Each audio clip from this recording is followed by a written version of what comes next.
Oluvannyuma lw'akalulu ka 2021 akaali akavaawo mpitewo, ab'ekibiina kya National Unity Platform baddukira mu kkooti okuwakanya ebyo ebyali bivudde mu kulonda. Bannamateeka ba Robert Kyagulanyi Ssentamu Bobi Wine baatandika okuteekateeka empaba yaabwe okulaba nga bawangula omusango guno. Omu ku bannamateeka bano kwe kwali ne Anthony YEBOAH WAMELI, abangi we beeyongerera okumutegeera. YEBOAH Anthony ndi munnamateeka mu kampuni gye bayita Wameli and Company Advocates, ate nze nkulira bannamateeka mu kibiina kya National Unity Platform era omu ku balooya ba Kyagulanyi mu musango guno oguli mu kkooti. Mu njogera ye, Wameli yali ng'aggumiza ekyo kyakkiririzaamu naddala bwe kituuka ku by'amateeka. Ekyo kikyali kituuza, tulina ate obujulizi obulala bungi nnyo. Ndowooza mu nnaku nga 2 oba 3 tulina kwanga ate tuwongeddeyo affidavits oba oliawo nga 3 oba 4 nga nabo obujulizi bwonna ku musango guno. Abadde akkiriza nnyo mu nfuga ya ssemateeka constitutionalism. Abadde akkiriza nnyo nti teri kizibu kyonna kitasobola kumalibwawo nga solution eri mu mateeka. Era ye nga buli embeera yonna agamba tugende mu kkooti tuwaabe tukole ki, kubanga akkiririza nnyo mu kulaba nti amateeka galiwo okuyamba asinga obunafu bw'aba alwana n'asinga ow'amaanyi. Okusinziira ku bamubadde okumpi, Wameli abadde muntu eyenyumiriza mulimu gwe naddala bwe kituuka ku nsonga y'eddembe ly'obuntu wadde nga tegusasula kiryawo. Y'omu ku bannamateeka ate nga batono nnyo abadde akkiririza ennyo mu kukozesa amateeka nti bw'osoma amateeka olina okubaako enjawulo n'omuntu oba oliawo omutunzi w'ennyaanya mu ngeri nti amateeka togalaba bulabi nga bizinesi.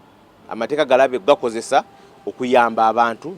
Wameli abadde takoma ku kyakuwolereza ba kibiina kya NUP bokka wabula ne bannabyabufuzi abalala. Ajjukirwa nnyo eky'okuteeka poliisi ku nninga okuyimbula Lieutenant General Henry Tumukunde ne banne abalala abaali bakwatiddwa okuva mu maka ge olw'olukuŋŋaana lwe baali bakubye.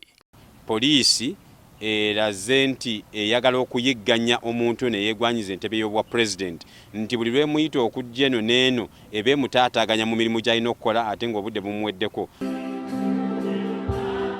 Ng'oggyeko eby'amateeka, Wameli era abadde musajja wa Mukama ng'afunayo ku kadde n'abunyisa n'enjiri.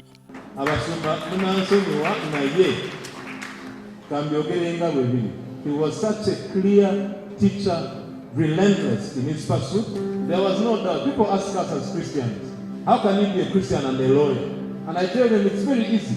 You pick which takes priority. Tubadde tulina okusaagasaaga mu tusaaga oluusi lwali twali tugenda nga tulina omusago gwe tukola nga tusaawa ey'okulya ekyemisana ne tumugamba ssebo kakati musumba ekimu eky'ekkumi ekyaffe tukugulira kya misana.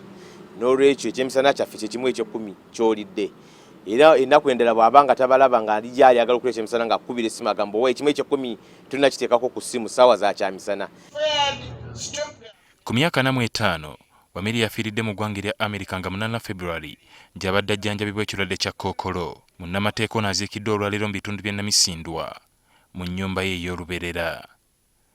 Omwaka oguwedde bamuwa award nga the best human rights lawyer in Uganda. Ne message zonna ze mugenda okufuna zigenda kubanga ziwana Wameli. Balooya bonna abali wano mugenda kubanga muwana Wameli. Naye mumuwana nga tugenda muziko Olwaleero. What example do you take from Anthony Wameli? Tukola n'abantu bangi nnyo mu mbeera zino ze tuyitamu. Naye abantu abesimba gw'ogamba nti enkuba etonnye yooyo omusana gwaka yooyo nabo si bangi. Naye ogume otabaala oluluva ku ezombo n'otuuka ekisolo. We shall always be here and there with you through and through. Ali Mivule, NTV, ku ssaawa emu.